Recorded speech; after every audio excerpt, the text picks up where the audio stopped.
Japanese samurai warrior. A weapon of mythical strength and lethal effectiveness. But each unique samurai sword is also an artifact, a crystallized piece of Japanese history and culture, frozen forever, captured in steel.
Why has the samurai sword always been such a powerful symbol of Japanese culture?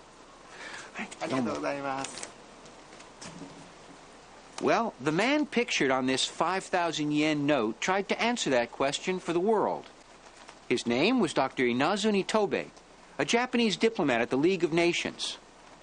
He was asked by a Western colleague how, without religious instruction, the Japanese could teach their children right from wrong.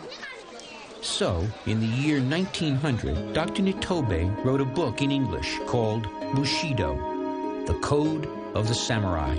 He wrote that this warrior code became the credo by which most Japanese lived their lives. And he wrote, just as the code of the samurai is the soul of Japan, the sword is the soul of the samurai.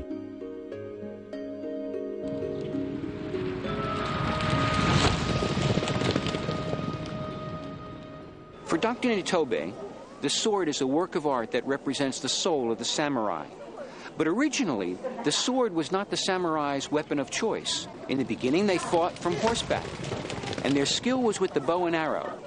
They lived by a code called Kyuba no Michi, the way of the horse and the bow. So why did the sword, not the bow and arrow, become so important to the samurai and to Japan?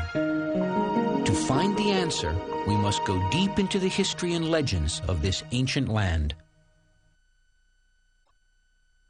The origins of this fierce warrior class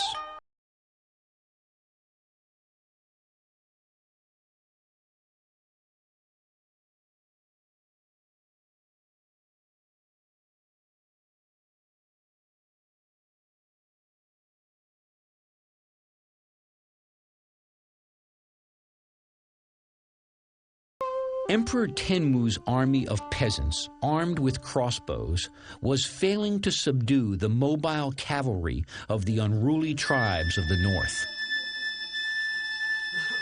Tribes which may have included the Ainu, the indigenous peoples of Japan. And so Emperor Tenmu made a fateful decision. He dissolved his ineffective national army. Instead, he ordered local chieftains to create bands of elite mounted warriors to enforce his authority in rural areas and to challenge the northern tribes. These were the first samurai. The word samurai means to serve, and this is how they began, as warriors serving the emperor.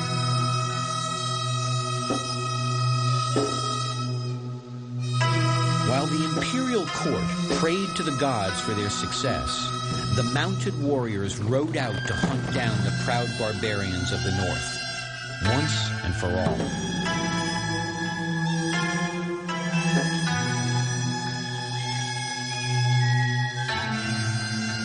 But the tribesmen were crafty fighters, adept at ambush.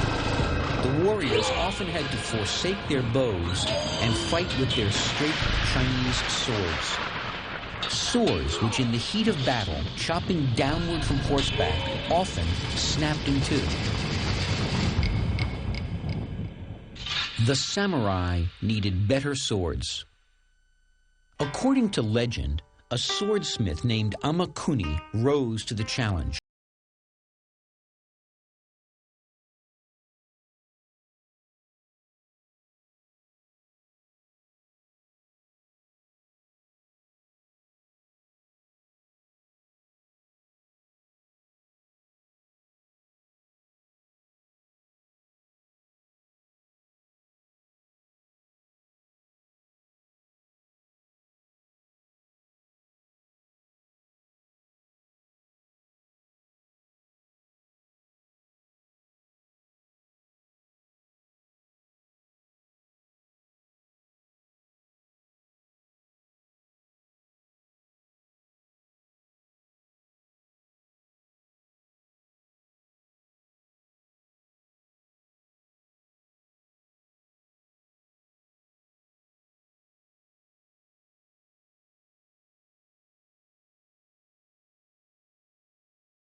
Along the cutting edge, called a hamon, the mark of a true, handcrafted samurai sword. When the warriors returned from battle the following year, the emperor stopped to tell the smith, "You are a master sword maker. None of your swords have failed." These early curved swords were called tachi and were worn edge downward from the belt. Armed with these swords, the samurai increased in power and in pride. From the 12th century onwards, samurai began to serve samurai lords and no other. The capital was moved to the sacred city of Kyoto.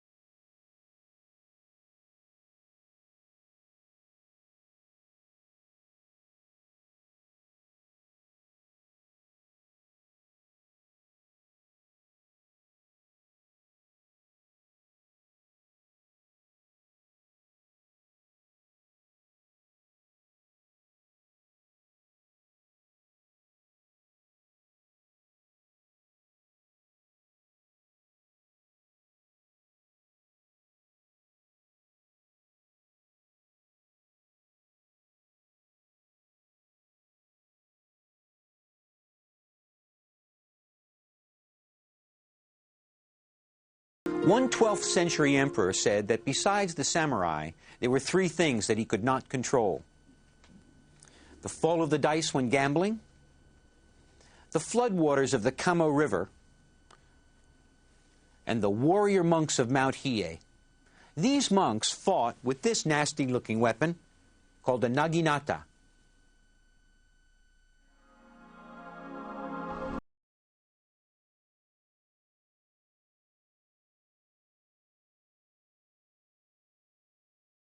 Today, a peaceful mountain retreat, this temple on Mount Hiei was once the headquarters of the largest and most formidable army in Japan, an army of warrior monks called the Sohei.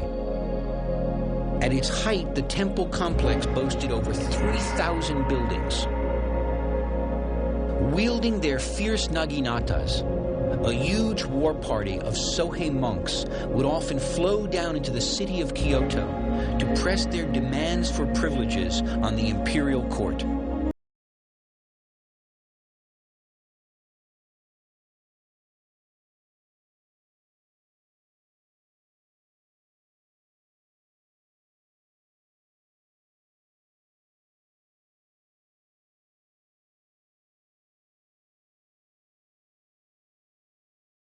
A band of monks, hopelessly outnumbered by attacking samurai, tore up the planks of the bridge to defend their retreat. One of the monks climbed up on the bridge's pilings and, whirling his naginata like a propeller, deflected the arrows that were being shot at him. For this, he was dubbed Tajima, the arrow cutter.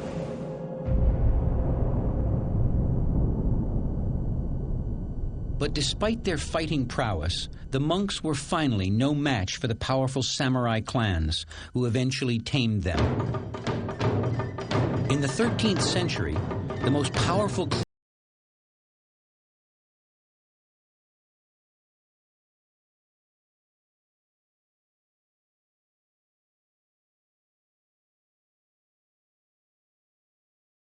commanders would gallop out and proudly announce their ancestry, proclaim their greatness as warriors, and throw the vilest insult they could think of at their opponent. Next, they shot their arrows and charged each other, hoping to dispatch their foe with a single stroke of their sword. Onlooking warriors would not stain the honor of the combatants by lending any help. For the samurai, honor was everything, more precious than life itself. They would kill or die in an instant to defend it. And there was a very practical reason for this obsession with honor.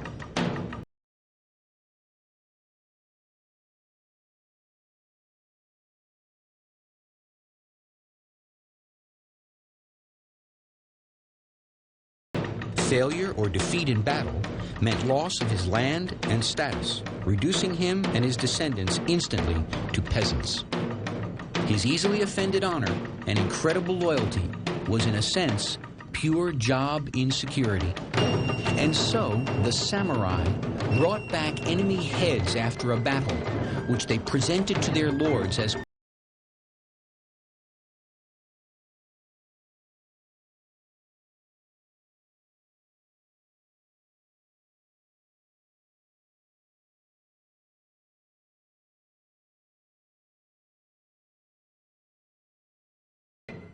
one early suicide was done with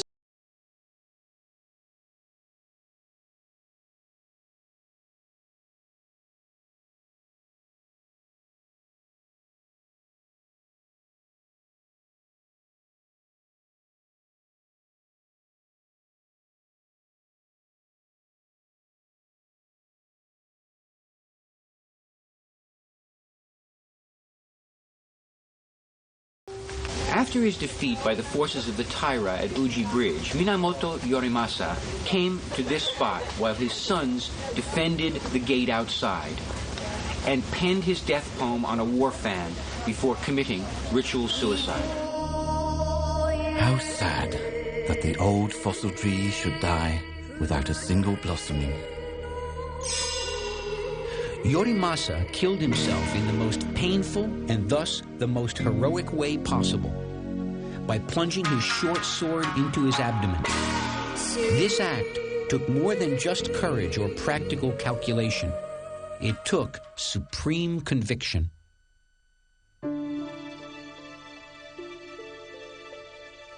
This obscure temple hides a little-known relic that speaks volumes about the place of honor given to samurai who committed ritual suicide. A group of samurai failed to defend a castle for their lord. Rather than accept defeat, 384 of them committed suicide in the main hall of the castle. Their lord honored them by taking the floor of the hall and making it the ceiling of this Buddhist temple, raising their act of suicide to a spiritual plane. 伏見城で切腹されました384名の方の血の跡でございます。お寺の天井に貼ってお弔いしてあるわけでございます。What possessed the samurai to take their own lives in such a slow and painful fashion? Suicide was a rational and practical choice, preferable to the dishonor that would doom not only a samurai himself, but also his family and descendants to the brutal life of a peasant or a highway robber. The samurai were trained from childhood to welcome an honorable death. They were taught the Zen Buddhist belief that life is but a brief illusion, a flash of lightning, a bubble in a stream. In his warrior's mind, the very point of living was a noble death, preferably on the battlefield with honor, but failing that, by his own hand. And a noble death became more than elegant, dignified, and beautiful. It was seen as an almost holy act, a release from the cycle of life's suffering. It was this total lack of fear that allowed the samurai of the Minamoto clan to triumph over the Taira in a desperate sea battle.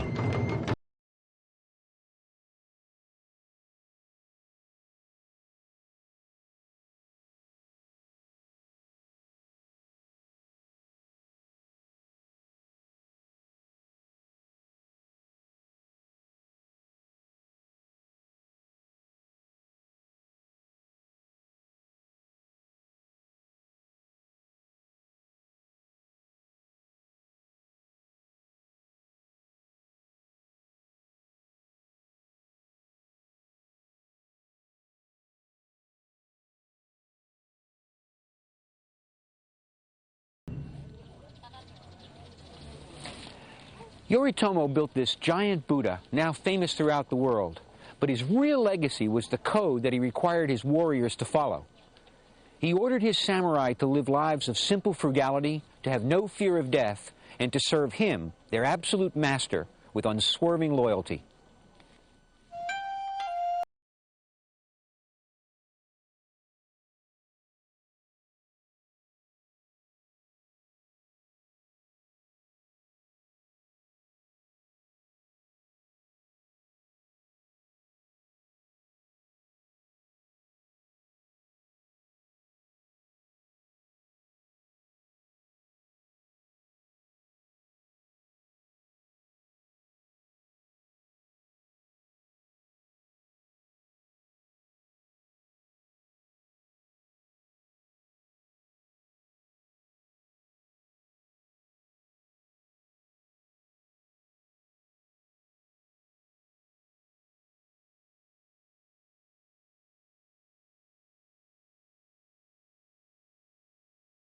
While retaining its razor-sharp edge.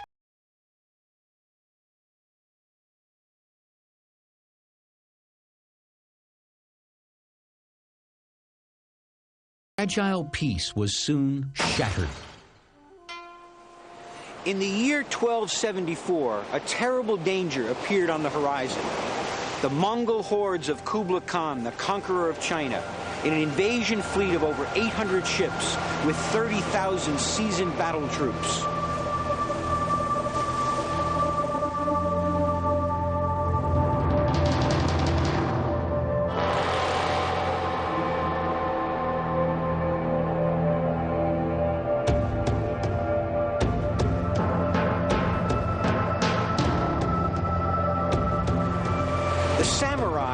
charged down onto the beach and yelled out their customary challenges for duels.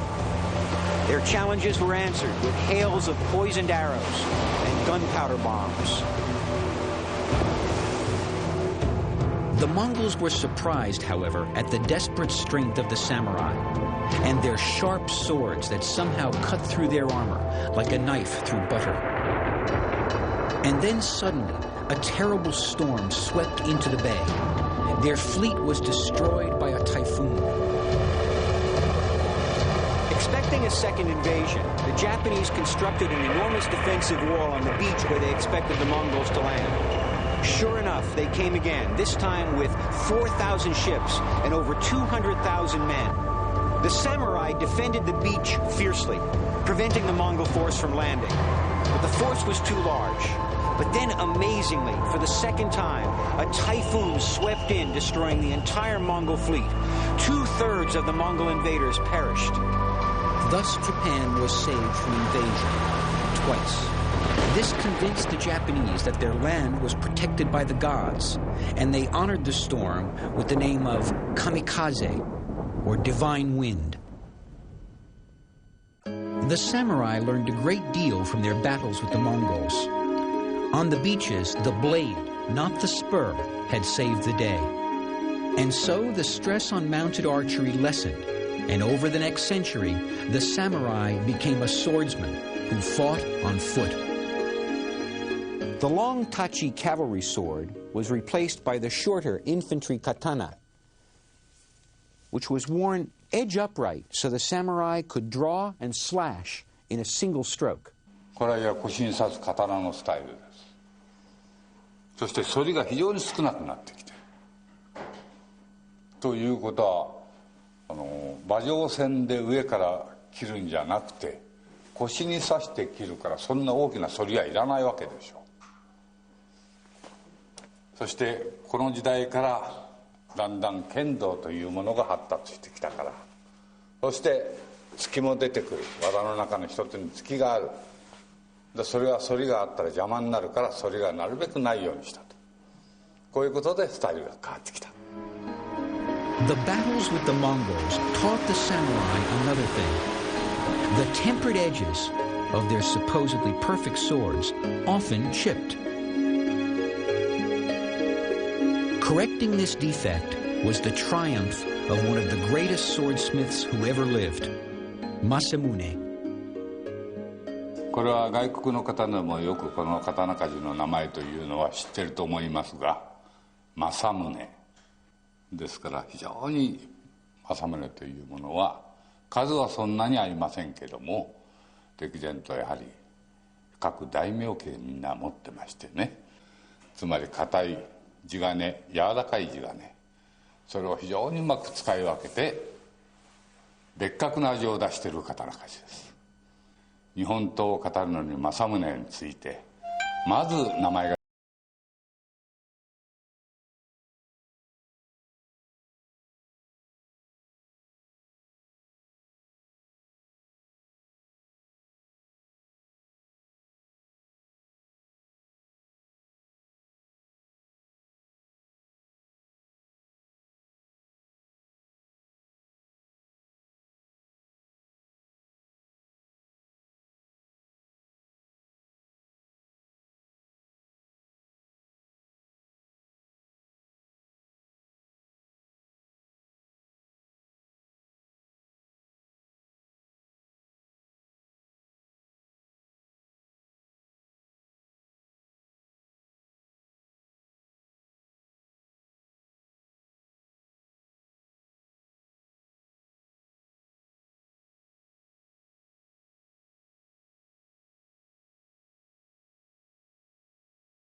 Some say you can see a pale residual image of this perfect no-mind stroke at Japanese driving ranges.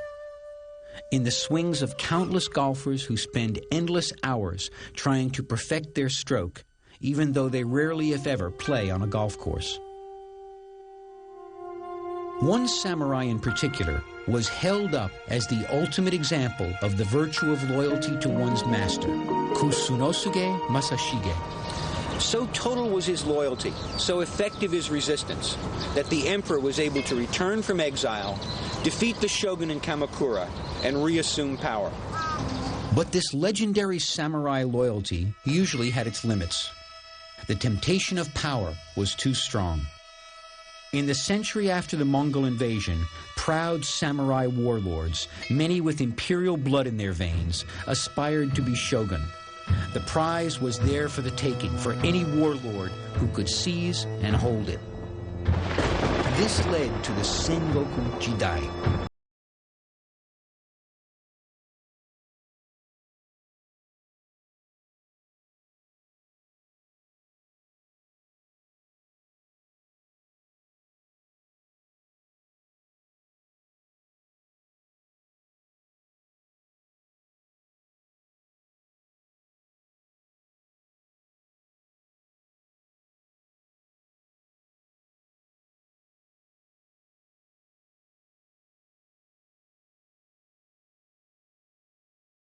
With their code of honor, could not be expected to undertake these covert tasks. To fill this niche, there flourished in the small mountain village of Iga a group of secret warriors.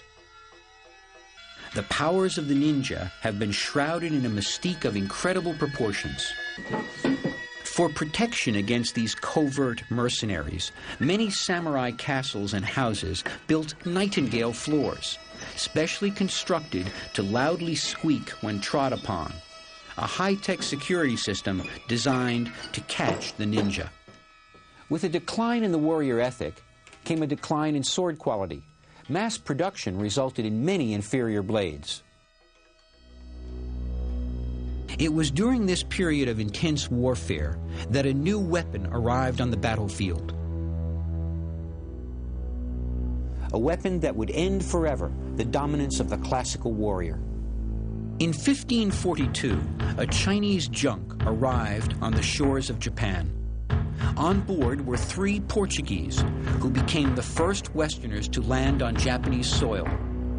They were strange and exotic, but what really caught the attention of the Japanese were the guns that they carried. The samurai understood immediately that guns threatened their very existence. Their forefathers always had known who they killed and who defeated them. With guns, how could they prove their valor to their lord? How could he reward courage? Even lowly merchants and peasants could fight with these cowardly weapons. Tradition soon gave way to technology. Many swordsmiths became gunsmiths. Soon Japan was actually manufacturing better and a larger amount of guns than any European country. Guns, along with professional military organization, finally ended the age of total war. 3 great generals, each contributed in his own way to a unified Japan. The first of these unifiers, Oda Nobunaga, who was born a peasant, eagerly took advantage of the superior supply of gunpowder available in his province. With his fearsome musket regiment, Nobunaga led an attack on Takeda, to whose son his own daughter was betrothed. Such were the times.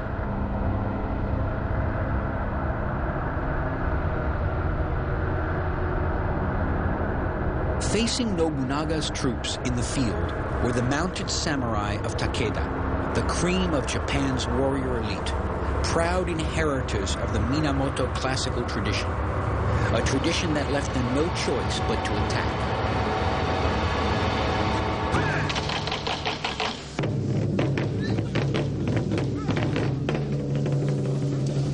Nobunaga's musketeers moved to the front lines, a place of honor traditionally reserved for the best swordsmen.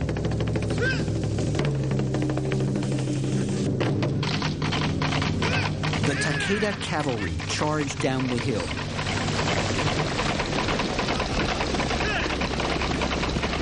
Only to be met with the deafening roar of 3,000 guns firing at once. While one rank fired, two reloaded. This was the first time that this devastating strategy, called rolling volley fire, had been used in world history. When the smoke cleared, 10,000 Takeda samurai lay dead on the field. Japan would never be the same.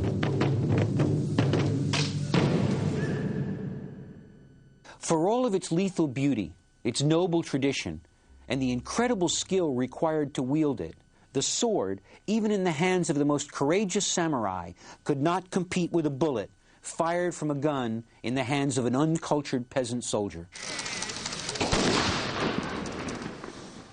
In the 16th century, on the strength of his guns, Nobunaga began to unify Japan's warring samurai clans. But at the height of his power, the ruthless and brutal Nobunaga was assassinated by one of his own generals. His death was avenged by Toyotomi Hideyoshi, his clever lieutenant, who laid the head of Nobunaga's killer on the grave of his slain commander. Hideyoshi was not just a brilliant soldier. He was also a shrewd judge of human nature, a master of diplomacy and compromise, skills which he exercised on rival warlords in a portable tea ceremony room with which he traveled. He soon became the unrivaled master of all Japan.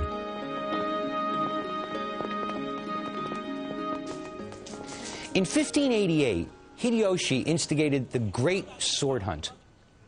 He collected guns and swords from all the peasants and melted them down to make an enormous bell and a giant statue of the Buddha. The statue is gone. All that remains of it is this piece of the Buddha's nose. But the enormous bell, famous throughout Japan, is still here.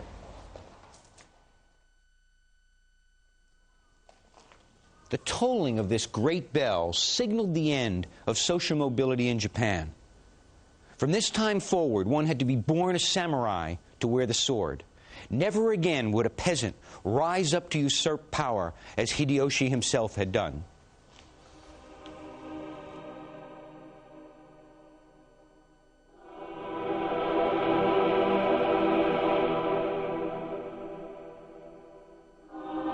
Hideyoshi's next project was to build a formidable castle at Osaka designed to guard his legacy. And his ambition did not stop there.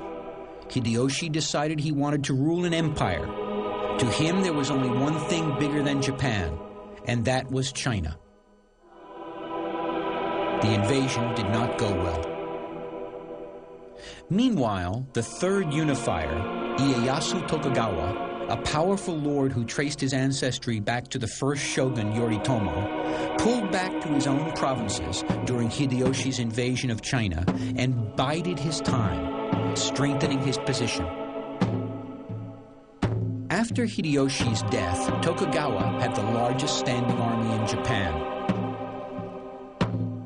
Hideyoshi had made Tokugawa swear to be loyal to his heir, an oath that Tokugawa broke when he attacked the heir's forces at Osaka Castle.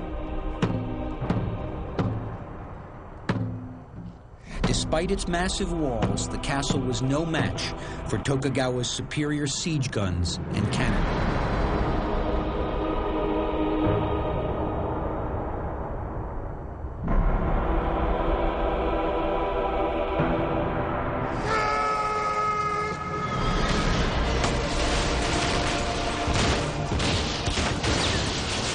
Tokugawa, in his turn, became lord of all Japan.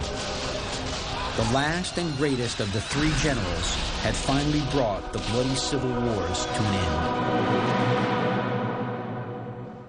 end. Once in absolute power and control, Tokugawa refashioned Japan into his ideal of an inflexible and rigidly structured society. He expelled foreigners, forbade Japanese to travel abroad, and amazingly, he outlawed all guns. Japan went back to the sword.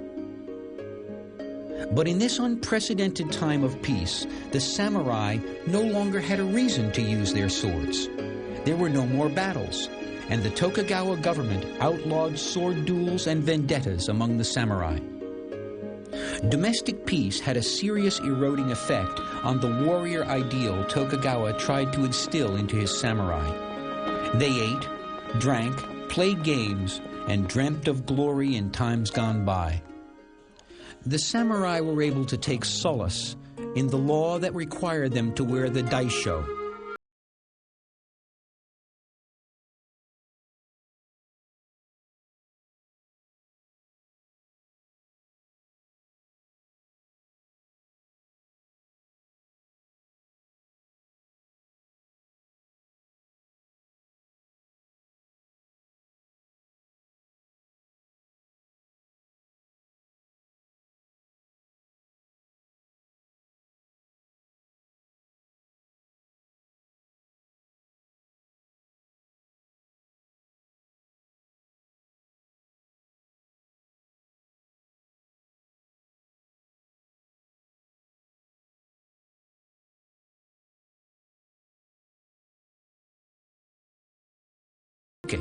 And they became intricate miniature sculptures. And more attention was given to the external beautification of the blade itself. Designing the hamon, the pattern along the edge of the blade, became an art in itself.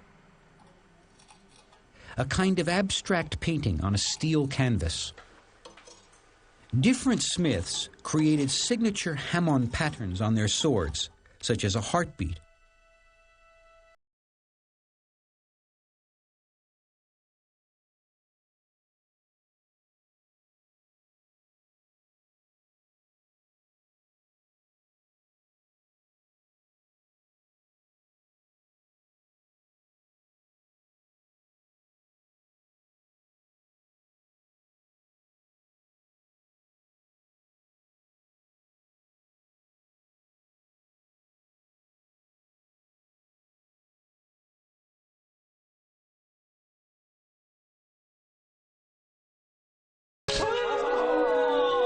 The shogun's government began to build the entire society on the rhetoric of warrior ideal.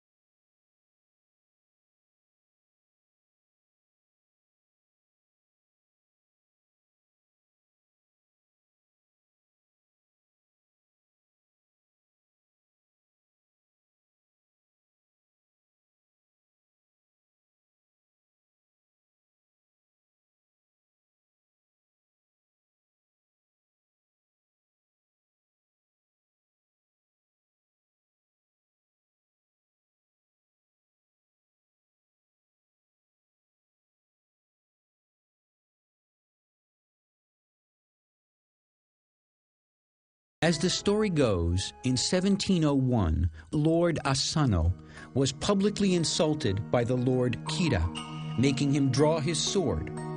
This was against the law in the shogun's castle, and he was forced, in punishment, to commit suicide. The samurai retainers of Lord Asano, now ronin or masterless samurai, became beggars and drunkards for 2 years to alleviate suspicion while they plotted their revenge. Eventually, on a bitterly cold December night, they gathered and killed Lord Kira in a daring attack. Then the 47 ronin, carrying Lord Kira's severed head, walked slowly up this very hill, knowing that they had acted honorably and that they would probably very soon be dead.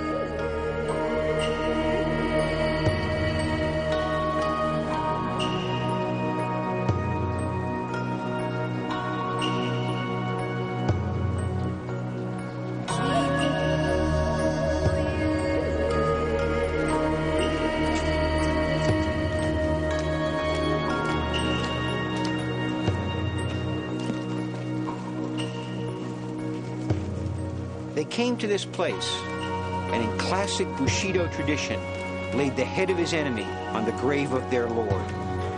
Just right here.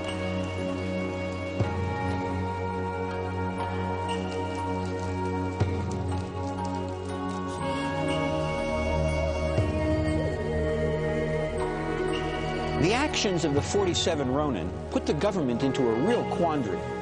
Should they reward this sublime expression of the code of Bushido? Or should they enforce the laws against vendettas that had kept the peace for so long? It was no longer classical Japan, where the code of Bushido was the ultimate code. Now the laws that kept the peace were much more important. And so they were forced to commit seppuku, ritual suicide, in the moonlight. The 47 Ronin were buried here, next to the tomb of their lord, and their graves have become something of a shrine to Bushido. But was the code of Bushido also laid to rest here? Well, yes and no. Soon after the death of the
samurai had disappeared, Japan's new leaders designed their education system and social codes to preserve the values on which their warrior ancestors had prided themselves. They turned Masashige's loyalty to the emperor into an ideal.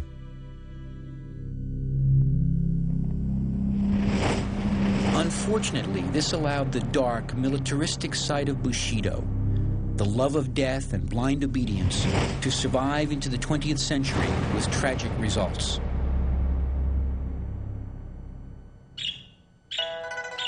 But today, the brighter and nobler aspects of Bushido, the virtues of loyalty, honor, and perseverance,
す。